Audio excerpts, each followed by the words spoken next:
Hello students, in this video we are going to study the role of microbes in industrial production. That means how the microorganisms can be used for the production of different products in large scale. During fermentation, the variety of products like alcoholic beverages, organic acids, vitamins, growth hormones, enzymes, antibiotics are produced. म्हणजे काय पहा, during fermentation म्हणजे आपण काय म्हणतो, आंबवणे किंवा किण्वन प्रक्रिया म्हणजेच माल्टिंग आपण त्याला म्हणतो. During fermentation variety of products like alcoholic beverages म्हणजे एखाद्या पदार्थ जर ते आपण आंबवला तर त्याच्यापासून एक काय होतं, अल्कोहोल तयार होतं पहा.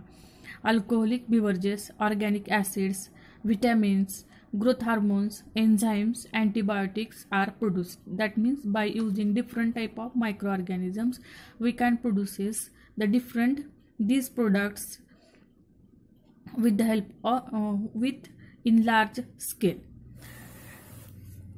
Production on an industrial scale requires growing microbes in very large vessels called as fermenters. आता आपल्याला जर प्रोडक्ट्स लार्ज स्केलमध्ये पाहिजे असतील, म्हणजे मोठ्या प्रमाणात जर पाहिजे असेल, जर एखादा प्रोडक्ट समजा ऑर्गॅनिक ॲसिड्स असतील, त्याच्यानंतर अल्कोहोलिक बिवरेजेस आहेत, जर आपल्याला मोठ्या प्रमाणात पाहिजे असेल तर आपण काय करणार आहे, त्याच्यासाठी लार्ज वेसल्स घेणार आहोत आणि त्याला काय म्हटलं जातं, फर्मेंटर्स. म्हणजे आपण एखादी भाजी करतोय पहा, तर थोडीशी भाजी करायचं म्हटलं की आपण छोटं भांडं वापरतो आणि जर खूपच आपण कार्यक्रम वगैरे असेल तर काय करतो, मोठं भांडं वापरतो भाजी वगैरे करायला. तसंच जर आपल्याला मोठ्या प्रमाणात जर एखादं प्रोडक्शन पाहिजे असेल किंवा ऑर्गॅनिक ॲसिड्स किंवा अल्कोहोलिक बिवरेजेस किंवा विटॅमिन्स वगैरे जर मोठ्या प्रमाणात पाहिजे असेल तर ते एक लार्ज वेसल्स वापरले जातात. आपण इथे भांडं म्हणूया, लार्ज वेसल्स वापरले जातात. त्याला काय म्हणतात, फर्मेंटर. म्हणजेच काय, production on industrial scale, that means in large scale requires growing microbes in very large vessels called as fermenters. म्हणजे हे मायक्रो ऑर्गॅनिझम जे आहे ते लार्ज व्हेसल्समध्ये ग्रो केले जातात. त्या लार्ज व्हेसलला काय म्हणतात, fermenters. The main function of fermenter is to provide the controlled environment for the growth of microorganism or a defined mixture of microorganism to obtain the desired product. तर fermenters म्हणजे काय, आपण पाहिलं large vessels, आणि त्या large व्हेसलमध्ये काय केलेलं असतं, त्या मायक्रो ऑर्गॅनिझमच्या वाढीसाठी जे काही लागणारं एन्व्हायरमेंट आहे, म्हणजे पोषक एन्व्हायरमेंट आहे, ते सगळं त्या फर्मेंटरमध्ये प्रोव्हाइड केलेलं असतं. म्हणजे controlled environment for the growth of micro organism. म्हणजे सगळी सुविधा या फर्मेंटरमध्ये असते जेणेकरून हे मायक्रो ऑर्गॅनिझम काय होतील, त्याच्यामध्ये ग्रो होतील. और defined mixture of microorganism to obtain the desired product. That means we can grow this microorganism in the fermenter और in large vessel and to obtain the desired product. Desired means आपल्याला हवं असणारं desired products. तर त्याच्यामध्ये काय आपल्याला examples दिलेले आहेत पहा. प्रोडक्शन ऑफ अल्कोहोलिक बिवरेजेस आपण इंडस्ट्रियल प्रोडक्शनमध्ये पाहतोय, तर त्याच्यामध्ये आपल्याला जवळजवळ 5 ते 6 प्रोडक्शन्स पाहिजे आहेत. तर त्याच्यामध्ये पहिलं दिलेलं आहे प्रोडक्शन ऑफ अल्कोहोलिक बिवरेजेस. आता अल्कोहोलिक बिवरेजेस म्हणजे आपण त्याला काय म्हणतो, drinks. Beverages is the liquid used or prepared for the drinking. आता बिवरेजेस म्हणजे काय पहा, एक लिक्विड आहे or prepared for drinking purpose, म्हणजे पिण्यासाठी म्हणतो आपण. For example tea, coffee, beer, wine which acts as a stimulant. आता हे जे आपण नावं वाचली आता, टी, कॉफी, हे आपण रेग्युलर यूज करतो पहा. टी आणि कॉफी, आपल्या चहा पिलं किंवा कॉफी पिल्यानंतर आपल्याला ताजं वाटतं, म्हणजेच आपण हे ड्रिंकिंग पर्पजसाठी वापरतो. तसंच आता हे आपण काही घेत नाही, बियर, वाईन, तर हे घेतल्यानंतर सुद्धा काय होतं पहा, स्टिम्युलंट किंवा स्टिम्युलायझर म्हणून यूज केलं जातं. म्हणजे these are the alcoholic beverages prepared for the drinking purpose. हे घ्यायचं नाही आहे, बियर, वाईन हे आपण घेतो, टी किंवा coffee as a stimulant. Alcoholic beverages are the products of alcoholic fermentation of specific substrate. Specific substrate means the microorganism grown on the substance. ज्या गोष्टींवरती किंवा ज्या सबस्टन्सचा वापर करून किंवा ज्या सबस्टन्सवरती हे मायक्रो ऑर्गॅनिझम ग्रो केले जातात त्याला काय म्हणतात substrate. For example wheat straws म्हणजे गव्हाच्या काड्या किंवा राईस स्ट्रॉज म्हणजे भाताची काड, त्याच्यावरती काही मायक्रो ऑर्गॅनिझम ग्रो केले जातात. किंवा पोटॅटो मोलॅसिस म्हणजे these are the substrate on which microorganism can be grow. म्हणजेच प्रत्येक मायक्रो ऑर्गॅनिझमला काय लागतं, स्पेसिफिक सबस्ट्रेट लागतं. कुठलेही मायक्रो ऑर्गॅनिझम कुठल्याही सबस्ट्रेटवरती ग्रो होत नाहीत. सबस्ट्रेट म्हणजे लक्षात आलं तुमच्या, ज्याच्यावरती हे मायक्रो ऑर्गॅनिझम ग्रो होतात त्याला काय म्हणतो आपण, सबस्ट्रेट. आता फॉर एक्झाम्पल आपण फंगस एक्झाम्पल घेतलं, आपण काय घेतलं, रायझोपस, तर त्याला ब्रेड मोल्ड म्हणतं. पहा, ब्रेड मोल्ड असं म्हणतात. म्हणजे हे रायझोपस हा जो फंगस आहे तो कशावरती ग्रो होतो, तर ब्रेडवरती होतो, म्हणजे त्याला ब्रेड लागतं. तसंच काही मायक्रो ऑर्गॅनिझम त्या स्पेसिफिक सबस्ट्रेटवरतीच त्यांची वाढ होते, त्याला म्हणायचं सबस्ट्रेट. म्हणजेच काय, alcoholic beverages are the product of alcoholic fermentation of specific substrate. Use of microbes in making alcoholic beverages is known as since the Vedic period 5000 to 7000 BC. Use of microbes in making alcoholic beverages. म्हणजे काय पहा, या micro ऑर्गॅनिझमचा use आपण alcoholic बिव्हरेजेस तयार करण्यासाठी वापरतो. कधीपासून वापरतोय, since Vedic period 5000 to 7000 before Christ. आता हे जे ड्रिंक आपण पाहिले, बियर, वाईन, हे आत्ता आपल्याला माहिती आहे. परंतु हे अल्कोहोलिक बिव्हरेजेस जे आहेत आपण त्याला मदिरा पान असं म्हणतो. पहा, मग ही मदिरा जी आहे किंवा आपण त्याला ताडी माडी म्हणतो. पहा, तर हे जे अल्कोहोलिक बिव्हरेजेस आहेत ते आत्ताच तयार केली जात नाहीयेत. खूप वर्षापूर्वी म्हणजे हजारो वर्षापूर्वीपासून हे अल्कोहोलिक बिव्हरेजेस आपण तयार करतोय. त्यावेळेस प्रोडक्शनचा रेट कमी असेल, परंतु आता सध्या प्रोडक्शनचा रेट जास्त आहे. म्हणजे हे अल्कोहोलिक बिव्हरेजेस जे आहेत ते आपण 5000 to 7000 बिफोर ख्रिस्ट म्हणजे वेदिक पिरियड, वेद पुराण वगैरे तुम्ही ऐकलं असेल तर त्याच्यामध्ये आपण ऐकले. पहा, काही मालिकामध्ये आपण पाहतो की जिथं देव काय करत असतात, मदिरा पान करत असतात. बघ, ऐकले की नाही आपण. तर म्हणजे हे वेदिक पिरियड पासून हे अल्कोहोलिक बिव्हरेजेस आपण बनवत आलेलो आहे. हे आपल्याला काही नवीन नाहीये, हे जुनच आहे. सध्या आता काय होतंय, आपण वेगवेगळ्या टेक्निक्स वापरून या मायक्रो ऑर्गॅनिझम पासून काय होतं, अल्कोहोलिक बिव्हरेजेस तयार करतो आणि ते लार्ज स्केलमध्ये. Microbes especially yeast have been used for the production of beverages like wine, beer, whiskey, brandy or rum. आता ही नावं तुम्ही ऐकलेली आहेत, wine, beer, whiskey, brandy or rum. And these alcoholic beverages can be prepared by using the microorganism called as yeast. Yeast is nothing but unicellular fungus. East is nothing but unicellular fungus. बुरशी आहे, ही एक पेशीय बुरशी आहे east, आणि तिचा वापर alcoholic बिव्हरेजेस तयार करण्यासाठी होतो. हे लक्षात ठेवा. Wine, beer, whisky, brandy or rum. For this purpose the yeast Saccharomyces cerevisiae variety ellipsoideus commonly called brewers yeast. काय होतो याचा अर्थ, ईस्ट हे ईस्टचं काय आहे, सायंटिफिक नेम आहे सॅकरोमायसिस सेरिव्हिसी, किंवा काही वेळेस त्याची व्हरायटी असते पहा, इलिप्सॉइडिस. सॅकरोमायसिस सेरिव्हिसी किंवा Saccharomyces ellipsoideus. This yeast can be used for the production of alcoholic beverages commonly called as brewers yeast. या ईस्टला काय म्हटलं जातं, ब्रिवर्स ईस्ट म्हटलं जातं, कारण याच्यापासून अल्कोहोलिक बिव्हरेजेस तयार केले जातात ईस्टचा वापर करून, म्हणून त्याला काय म्हणतात, brewers yeast. Is used for fermenting malted cereals and fruit juices to produce the ethanol. आता हे पण तुम्हाला माहिती आहे पहा, काही ठिकाणी, आता तुम्ही आवर्जून काही बघायला जात नाही आपण, पण काही ठिकाणी दारू वगैरे कशी करतात हे तुम्ही पाहिलं असेल. तर तिथे काय मोसंबी, संत्री, म्हणजे हे जे काही फ्रुट्स आहेत किंवा द्राक्षे किंवा माल्टेड सिरियल्स म्हणजे जे काही कडधान्य आहेत, ते कडधान्य काय करतात, मोड आलेली कडधान्य काय करतात, उकळवतात, त्याचं मॅशिंग केलं जातं. परत त्याच्यानंतर फर्मेंटेशन म्हणजे ते आंबवलं जातं, अशा पद्धतीनं अल्कोहोलिक बिव्हरेजेस तयार केले जातात. म्हणजेच अल्कोहोलिक बिव्हरेजेस तयार करण्यासाठी काय काय वापरतात जनरली, तर माल्टेड सिरियल्स म्हणजे कडधान्य, फ्रूट ज्युसेस, वेगवेगळे fruit juices to produce the ethanol. Ethanol that means alcoholic beverages. Among the beverages, wine and beer are produced without distillation, whereas whiskey and brandy and rum are the distilled beverages.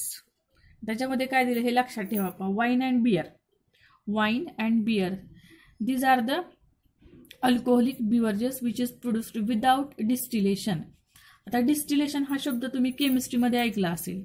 तर distillation process म्हणजे water, distilled water वगैरे आपण ऐकले पहा.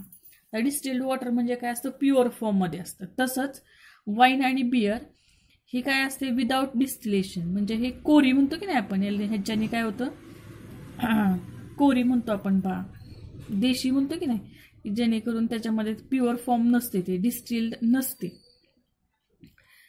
की ज्याच्याने काय होतं जास्त नशा चढते पहा. म्हणजे wine and beer are produced without distillation म्हणजे हे प्युअर फॉर्ममध्ये नसते. whereas the whiskey and brandy and rum are the distilled beverages. आणि विस्की, ब्रँडी आणि रम हे डिस्टिल्ड बिव्हरेजेस आहेत. म्हणजे थोडक्यात काय होतं, ही जी काही कच्ची दारू तयार केलेली आहे म्हणजे विस्की, ब्रँडी आणि रम, त्याला काय करतात, बॉईल करतात. बॉईल होत असताना त्याच्यामधून वाफ बाहेर पडते आणि ती वाफ काय होते, कंडेन्सरमध्ये कलेक्ट करायची. त्याला कूल्ड प्रोसेस केल्यानंतर ते काय होतं, डिस्टिल्ड प्युअर फॉर्ममध्ये आपल्याला विस्की किंवा ब्रँडी, रम आपल्याला पाहायला मिळते. लक्षात आलं, विस्की, ब्रँडी और rum are the distilled beverages. Tubular tower fermenter is used for the large scale production of alcohol. हे एक लक्षात ठेवा. आता लार्ज स्केल प्रोडक्शन किंवा लार्ज स्केलमध्ये जर आपल्याला अल्कोहोलिक बिव्हरेजेस तयार करायचे असेल तर आपण एक मगाशी सांगितलं होतं पहा, एक मोठं भांडं लागतं, लार्ज व्हेसल लागतं, त्याला आपण काय म्हटलं होतं, फर्मंटर. ठीक आहे. मग त्या फर्मंटरला एक एक्झाम्पल आपल्याला इथं दिलेलं आहे पहा त्यांनी, ट्युब्युलर टॉवर फर्मंटर. म्हणजे ट्युब्युलर का म्हटलं, it looks like a tube, so it is called as tubular tower fermenter. Which is provided heat exchange pump, म्हणजे हिटिंग दिलेलं आहे. तर हीट एक्सचेंज पंप याच्यामध्ये काय असणार आहे, जे काही माल्टेड प्रोडक्ट्स असणार आहेत म्हणजे फ्रूट ज्युसेस और माल्टेड सिरियल्स वगैरे ह्याच्यामध्ये भरलेलं असणार आहे. हिटिंग प्रोसेस दिलेली आहे. याच्यामध्ये मायक्रो ऑर्गॅनिझम्स असणार आहेत आणि हे मायक्रो ऑर्गॅनिझमच्या सहाय्याने आणि हिटिंगच्या सहाय्याने काय होणार आहे, या फर्मंटरमध्ये, ट्युब्युलर टॉवर फर्मंटरमध्ये काय होतं, ईस्ट रिले येते पाहिजे, ईस्ट मुवमेंट. म्हणजे आत्ता काय सांगितलं तुम्हाला, हे जे काही सबस्ट्रेट आहे म्हणजे माल्टेड सिरियल्स, फ्रूट ज्युसेस वगैरे याच्यामध्ये भरले जातात. मायक्रो ऑर्गॅनिझम तर आहेच आहे, ईस्ट, आणि हीट प्रोसेस दिल्यानंतर इथं काय होतं, इथून अल्कोहोल बाहेर पडणार आहे. म्हणजे हा काय आहे, ट्युब्युलर टॉवर फर्मंटर आहे. Which is used for the large scale production of alcoholic beverages. Several traditional drinks and foods are also made through the fermentation by yeast. म्हणजे काय, ट्रॅडिशनल ड्रिंक्स तुम्हाला सांगितलं आपण, पारंपरिक आपण जे पेय तयार करत होतो, ताडी म्हणतो पहा आपण त्याला. ट्रॅडिशनल ड्रिंक्स और food are made through the fermentation by the yeast. Today, traditional drink of coastal region in South India is made by fermenting the sugar sap extracted from the palm plant and coconut palm. Coastal region म्हणजे काय, तर जे समुद्रकिनारी असणारे जे काही reasons किंवा समुद्रकिनारी असणारे जे काही एरियाज आहेत किंवा सिटीज आहेत, फॉर एक्झाम्पल गोवा कुठं आहे, समुद्रकिनारी आहे, कोस्टल रिजनमध्ये आहे. ठीक आहे. मग तिथं काय केलं जातं, जे काही पाम प्लांट्स आहेत किंवा कोकोनट प्लांट्स आहेत, तुम्हाला माहिती आहे आता गोव्यामध्ये काय असणार आहे, भरपूर प्रमाणामध्ये कोकोनट प्लांट आहेत. पाम प्लांट्स म्हणजे खजूरची झाडी असतात आणि त्याच्यापासून काय तयार केलं जातं, त्याच्यामध्ये पाम प्लांट, त्याच्यामध्ये काय असतं, शुगर सॅप असतं किंवा कोकोनट, याचा वापर करून काय केलं जातं, कोस्टल रिजनमध्ये एक ट्रॅडिशनल ड्रिंक वापरलं जातं किंवा ट्रॅडिशनल ड्रिंक तयार केलं जातं. The famous wine of Goa, traditionally known as Feni, is made by fermenting fleshy pedicles of cashew fruits. आता गोव्यामध्ये काय केलं जातं पहा, गोव्यामध्ये एक फेमस वाईन आहे, त्याचं नाव काय आहे, फेनी. हे लक्षात ठेवा. MCQ किंवा व्हेरी शॉर्ट आन्सर क्वेश्चनमध्ये विचारलं जातं, famous wine of Goa which is made by fermenting fleshy pedicels of cashew fruits. Cashew fruits म्हणजे काय? काजू. काजूचे जी काही फळं असतात कॅश्यू फ्रुट्स. पेडिकल्स म्हणजे देठ. आता तुम्ही जर काजू आपण जे खातो तो रोस्टेड काजू असतो आणि त्याच्या पाठीमागं बोंड असतं पहा. ते बोंड काय केलं जातं? उकळवलं जातं, बॉइलिंग केलं जातं, माल्ट केलं जातं आणि फर्मेंटेशन, आणि त्याच्यापासून एक फेमस वाईन तयार केली जाते, फेनी म्हणजेच अल्कोहोलिक बिव्हरेजेस. फेनी तयार केलं जातं, हे लक्षात ठेवा. फ्रॉम द कॅश्यू फ्रुट्स, काजूच्या फळांपासून. This is the tubular tower fermenter. This is nothing but about the alcoholic beverages, that is production of alcoholic beverages. Next one, the production of organic acids. That means by using different microorganisms we can produce the organic acids in industrial base. तर organic acids आपल्याला माहिती आहेत, खूप आहेत. पण आपण citric acid आहे. आपण आता ढोकळा करायचं म्हटलं, इन्स्टंट ढोकळा तयार करायचं म्हटलं तर आपल्याला सायट्रिक ॲसिड लागतं पहा. म्हणजेच हे जे काही ऑर्गॅनिक ॲसिड्स आहेत ते आपल्याला जास्त प्रमाणामध्ये लागतात. मग आपण हे जे काही ऑर्गॅनिक ॲसिड्स आहेत ते आपण मायक्रो ऑर्गॅनिझमचा वापर करून तयार करू शकतो. Production of organic acids. Microbes are also used for the commercial and industrial production of certain organic acids. These compounds can be produced directly from glucose. Example, gluconic acid. हे जे काही ऑर्गॅनिक ॲसिड्स आहेत ते कशापासून तयार केले जातात? तर ग्लुकोज. फॉर एक्झाम्पल, ग्लुकोजपासून कुठलं ॲसिड बनवलं जातं? Gluconic acid. Or formed as a end products from the pyruvate or the ethanol. Glucose, आपण ग्लायकोलिसिस जर तुम्ही शिकला असाल 11वीला, आपण रेस्पिरेशन शिकलोय पहा, तर त्याच्यामध्ये ग्लायकोलिसिस आहे. आणि ग्लायकोलिसिसमध्ये काय असतं? ग्लुकोज, आणि त्याचा एंड प्रोडक्ट काय असतो? Pyruvic acid. म्हणजेच काय असतं? इथेनॉल. म्हणजेच काय? From glucose we can produces the end product like ethanol. Ethanol means alcohol. तर different type of organic acids कुठले आहेत पहा, हे लक्षात ठेवा. हे खूप महत्त्वाचं आहे. MCQला किंवा मॅच द पेअर्स ह्याच्यासाठी हे विचारलं जाऊ शकतं. तर ऑर्गॅनिक ॲसिड्स आणि मायक्रोब्स यूज, म्हणजे सायट्रिक ॲसिड तयार करण्यासाठी कुठल्या मायक्रो ऑर्गॅनिझमचा यूज केला जातो हे दिलेलं आहे. तर organic acid, citric acid, microbes use, Aspergillus niger. Citric acid Aspergillus niger, gluconic acid Aspergillus niger. आता याच्यामध्ये 2 कॉमन आहे त्याच्यामुळे लक्षात ठेवायला सोपं आहे. ॲस्परजिलस नायगर या मायक्रोबचा यूज करून सायट्रिक ॲसिड आणि ग्लुकॉनिक ॲसिड्स तयार केलं जातं. त्याच्यानंतर fumaric acid. Fumaric acid Rhizopus oryzae and acetic acid vinegar. हे एक लक्षात ठेवा. ॲसिटिक ॲसिड याच्यावरती MCQ विचारलं जातं पहा. Acetic acid commonly called as vinegar which is obtained from the microorganism that is Acetobacter aceti. Acetobacter aceti. These are the some microorganisms and their microbial source. The organic acids are further used variously. For example, citric acid is used in the confectionaries.